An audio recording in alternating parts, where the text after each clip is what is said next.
আসসালামু আলাইকুম।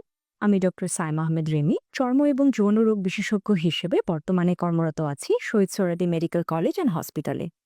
আজকে আমি কথা বলবো একটি আধুনিক চিকিৎসা পদ্ধতি, সেটি হচ্ছে কেমিক্যাল পিলিং নিয়ে। কেমিক্যাল পিলিং আমাদের রোগীরা অনেকেই ইতিমধ্যে জানে, আবার অনেকেরই এটি সম্পর্কে ধারণা নেই। তাই আজকে আমি আমার রোগীদের ছোট্ট একটু ধারণা দিতে আমার ভিডিওটি। কেমিক্যাল পিলিং এমন একটি পদ্ধতি যেটি বিভিন্ন স্কিনের কন্ডিশনে আমরা অ্যাডভাইস করে থাকি। তার মধ্যে রয়েছে ব্রণ কিংবা ব্রণের দাগ, ব্রণের কারণে সৃষ্ট যে গর্তগুলো হয়ে থাকে সেটি, বয়সে বা বার্ধক্যজনিত কারণে স্কিনে যে ছোপ ছোপ দাগ পড়ে থাকে সেগুলোর কারণেও কেমিক্যাল পিল অ্যাডভাইস করা হয়ে থাকে। মেস্তাতেও কেমিক্যাল পিলিং ভালো কাজ করে থাকে এবং এছাড়া আরো অনেক ধরনের ত্বকের দাগজনিত সমস্যাতে আমরা কেমিক্যাল পিলিং অ্যাডভাইস করে থাকি। বিশেষ করে অনেকে স্কিনটা গ্লো করতে চায় বা স্কিনে ট্যান পড়ে গেছে, সে কারণেও কেমিক্যাল পিল অ্যাডভাইস করা হয়ে থাকে। তো কেমিক্যাল পিল বিভিন্ন ধরনের কন্ডিশনে বিভিন্ন কেমিক্যাল পিলের মেডিসিনগুলি ইউজ করে থাকা হয়। যেমন ব্রণের জন্য আমরা স্যালিসাইলিক অ্যাসিড কিংবা glycolic acid chemical peel use করে থাকি।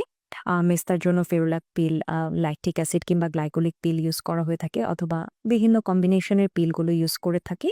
ব্রণের গর্তে আমরা ক্রস টিসিএ পিল বা এ ধরনের পিল ইউজ করে থাকি। এবং অ্যান্টি এজিং এর যে পিলগুলো আছে সেগুলো আসলে কম্বিনেশন ধরনের পিল ইউজ করা হয়ে থাকে। তো কেমিক্যাল পিল করার আগে অবশ্যই একজন অভিজ্ঞ ডার্মাটোলজিস্টের কাছে আপনার স্কিনের যে প্রবলেমগুলো আপনি ফেস করছে সেগুলো জানাবেন, এবং তারপরে এই কেমিক্যাল পিলের উপদেশটা দেওয়া হয়ে থাকে স্কিনের ধরন বুঝিয়ে, এবং স্কিনের যদি কোনো ডিজিজ বা রোগের কন্ডিশন থাকে সেটা অনুযায়ী কেমিক্যাল পিল ট্রিটমেন্ট নেওয়া যেতে পারে। যদি সঠিক ট্রিটমেন্টের পাশাপাশি কেমিক্যাল পিল নেওয়া হয়ে থাকে সেক্ষেত্রে এটি অত্যন্ত উপকারী একটি চিকিৎসা পদ্ধতি। সাধারণত দেখা যায় যে আমরা চেম্বারে যে কেমিক্যাল পিলগুলি পেশেন্টদেরকে দিয়ে থাকি সেটি একেক ধরনের পিল মুখের মধ্যে অ্যাপ্লাই করে মেডিসিন ব্যবহার করে একেক সময় রেখে দিতে হয়। কোনো কোনো ক্ষেত্রে দেখা যায় একটার উপরে আরেকটা পিল, মানে লেয়ার পিল যেটা আমরা বলি, সেটা মাল্টিপল লেয়ারের মাধ্যমে পিল অ্যাপ্লাই করা হয়ে থাকে।